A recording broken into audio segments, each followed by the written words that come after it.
Hello, a very warm welcome to Middle East Matters. I'm Sanam Shantiyaei. Coming up on this week's programme, the Syrian war draws to a close. This as the regime of Bashar al-Assad faces the challenge of governing the war-torn country.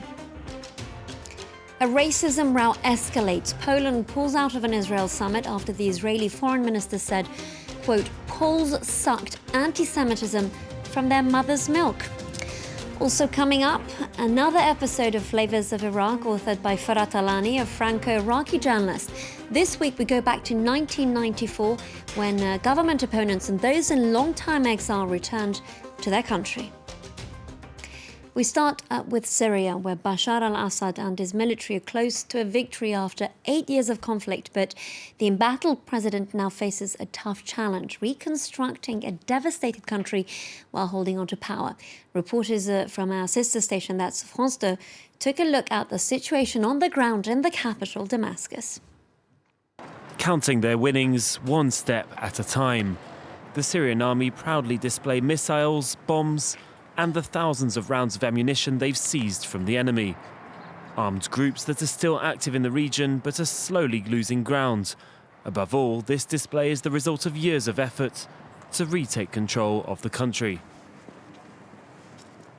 To have seized this much ammunition is incredible. 160,000 bullets of various calibers.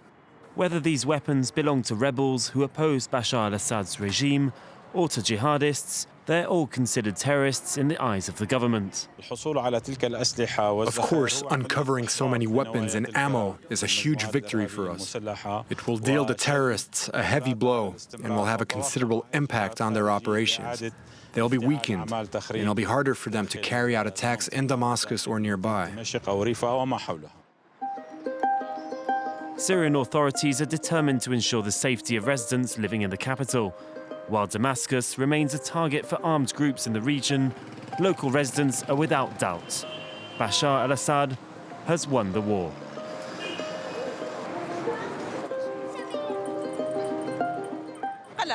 We spent 8 years living in fear. It was total panic. But it's over now, even though we lost a lot during that time.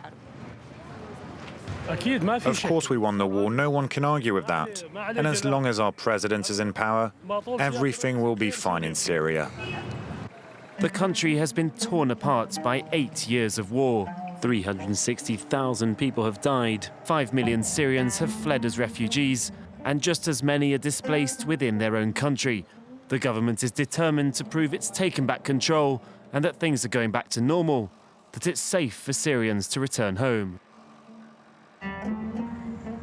This checkpoint on the Jordan border was recently recaptured by the army after 5 years of rebel control. Families who'd fled to Jordan are now queuing up to go back home.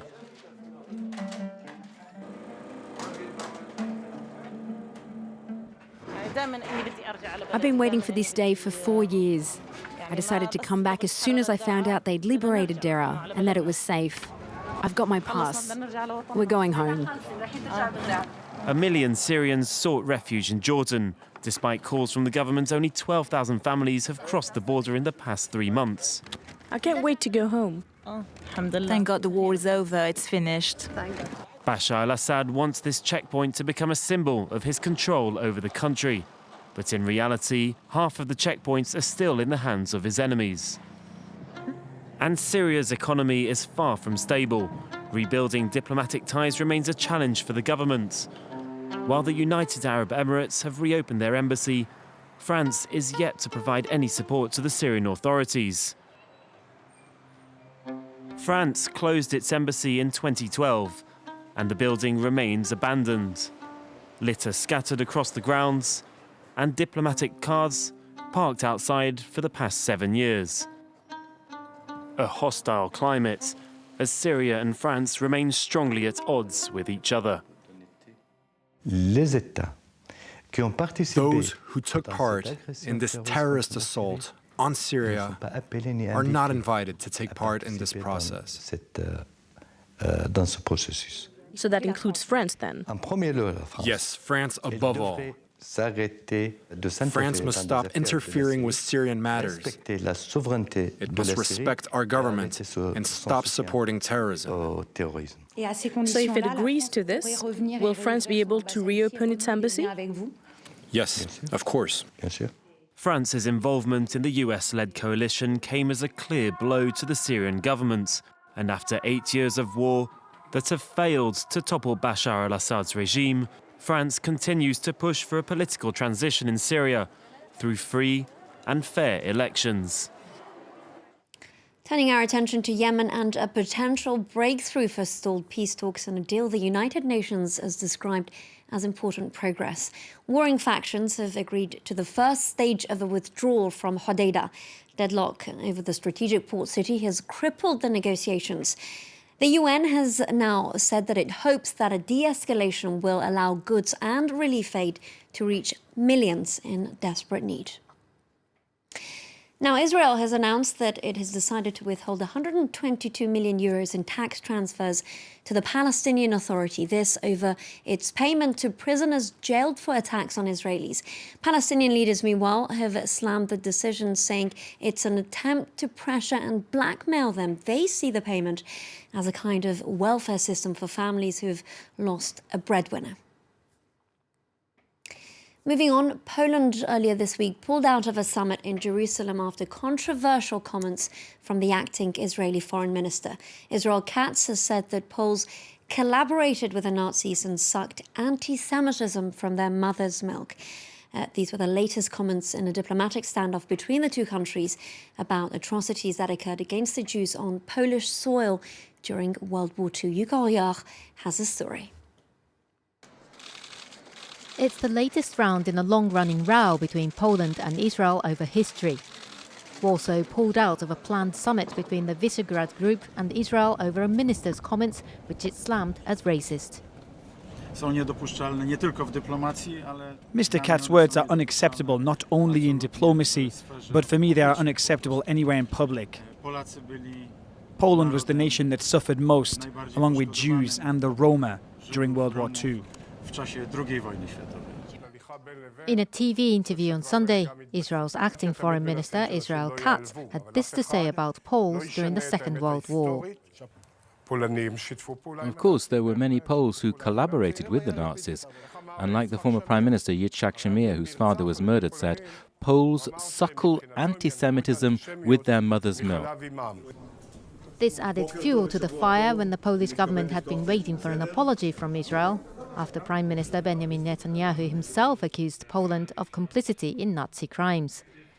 Netanyahu's remarks prompted the Polish Prime Minister to announce he would not attend Tuesday's summit and would send a minister in his place. Following Katz's comment, Warsaw decided to boycott the meeting altogether.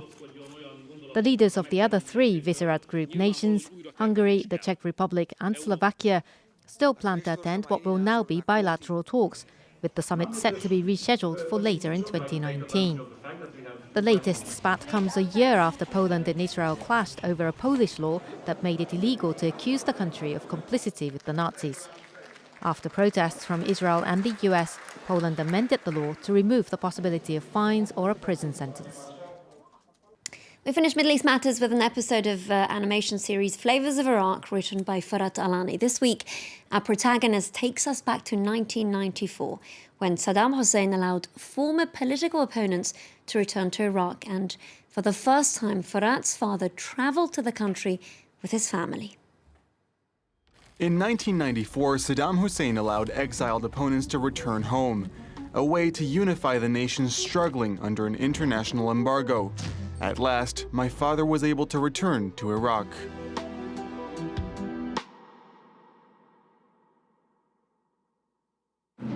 It was the first time we all traveled there together, both my parents, my sister, and I. 22 years after his hasty departure, my father would finally see his hometown again. Fallujah was just minutes away, behind a few more bends. At long last, we arrived. I was reunited with my uncles. After decades apart, these usually gruff soldiers seemed transformed at the sight of their older brother.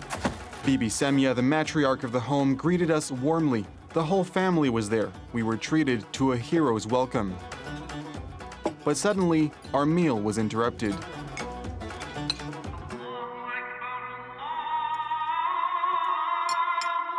When my father left Iraq in 1972, the government was secular.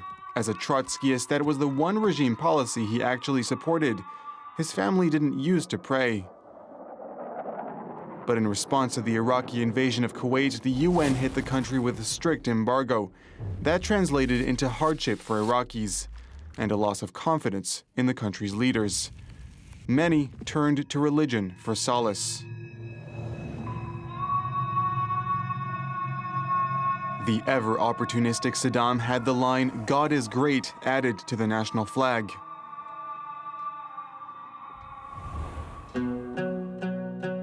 As for my father, he never disavowed Trotsky.